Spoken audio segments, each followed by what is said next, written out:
Geceden bir ses geldi, duydum adını. Yıldızlar anlattı bana, yar seni seni.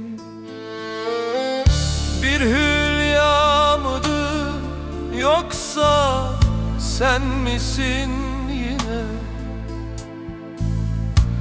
Bilemedim, bilemedim ben yine.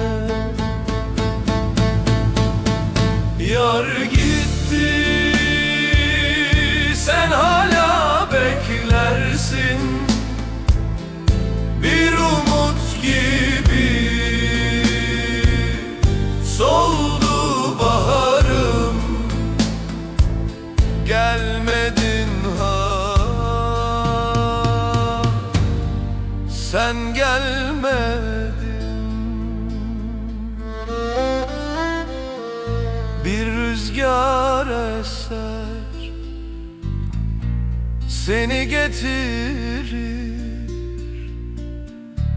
yüreğime, yüreğime.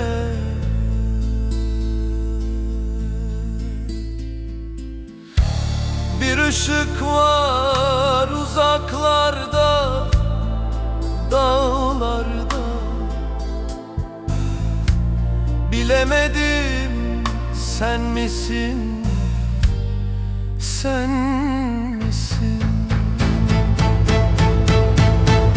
Yar gitti, sen hala beklersin. Bir umut gibi soldu baharım, gelmedin ha. Sen gelmedin.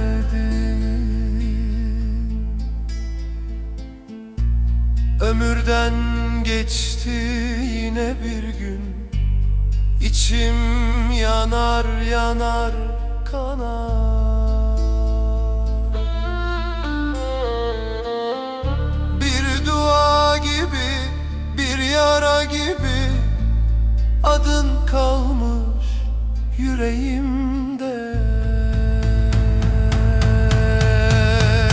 Yar gitti, sen hala beklersin. Bir umut